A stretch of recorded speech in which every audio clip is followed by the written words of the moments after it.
2 நாடாளுமன்ற தேர்தல், ஒரு சட்டமன்ற தேர்தல், ஒரு உள்ளாட்சி தேர்தல். தமிழக வாழ்வுரிமை கட்சி ஒவ்வொரு நாடாளுமன்ற தேர்தலின் போதும் ஒரு நாடாளுமன்ற இடத்தை திமுக தலைமையிடம் நாங்கள் கோரியிருந்தோம். 2 நாடாளுமன்ற தேர்தலிலும் அப்படி எங்களுடைய கோரிக்கையை திமுக பரிசீலிக்கவில்லை. நாடாளுமன்ற இடங்கள் தருவதற்கு முன்வரவில்லை. அப்போது அவர்கள் தெரிவித்த கருத்துக்கள், சட்டமன்ற தேர்தலிலும் உள்ளாட்சி தேர்தல்களிலும் உங்களுக்கான உரிய இடங்களை தருகிறோம் என்று சொன்னார்கள். ஆனால் இப்போது உங்களுக்கு தெரியும், சட்டமன்ற தேர்தல் வந்துவிட்டது, ஏற்கனவே உள்ளாட்சி தேர்தல் வந்தது.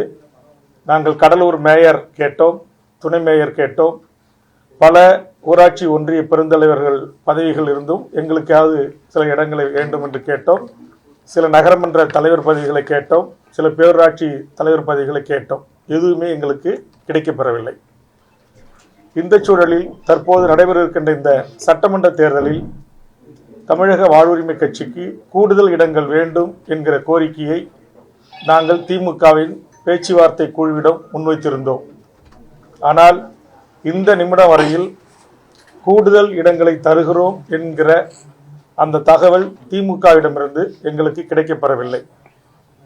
ஏற்கனவே நாங்கள் பேச்சுவார்த்தையில் கலந்து கொண்ட போது ஏற்கனவே அந்தந்த கட்சிகள் போட்டியிட்ட அந்த இடங்களில் தான் போட்டியிட வேண்டும் என்றும், அந்த இடங்கள்னா அந்த எண்ணிக்கையில் தான் தர திமுக முடிவு செய்திருக்கிறது என்றும், இன்னும் சொல்லப்போனால் பல கட்சிகளிடம் அவர்கள் கொடுத்த தொகுதியிலிருந்து இடங்களை குறைத்து கொள்ள நாங்கள் வேண்டுகோள் வைத்திருக்கிறோம் என்கிற கருத்தை குழு எங்களிடம் அப்போது தெரிவித்திருந்தது.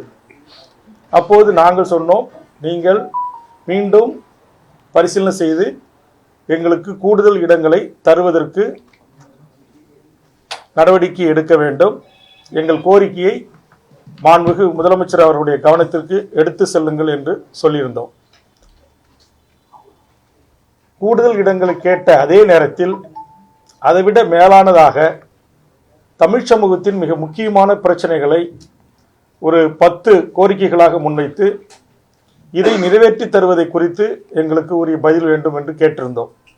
அந்த 10 கோரிக்கைகளையும் நான் சென்னை அண்ணா அறிவாலயத்தில் பத்திரிகையாளர்களை சந்தித்த போது நான் உங்களிடத்தில் படித்து காண்பித்தேன்.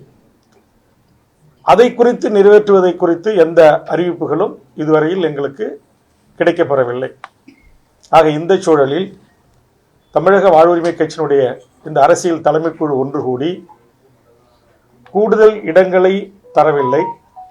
தமிழ் சமூகத்தின் வாழ்வுரிமை சிக்கல்கள், உலகத் தமிழர்களின் வேண்டுகோள்களுக்கு இணங்க நாம் வைத்த கோரிக்கைகளையும் நிறைவேற்றப்படாத ஒரு சூழ்நிலையை திமுக எடுக்கும் என்று சொன்னால், திமுக தலைமையிலான இந்த கூட்டணியில் தொடர்வதை தமிழக வாழ்வுரிமை கட்சி மறுபரிசீலனை செய்ய வேண்டும் என்று தமிழக வாழ்வுரிமை கட்சியின் அரசியல் தலைமை குழு பெரும்பான்மை உறுப்பினர்கள் கருத்து தெரிவித்திருக்கிறார்கள்.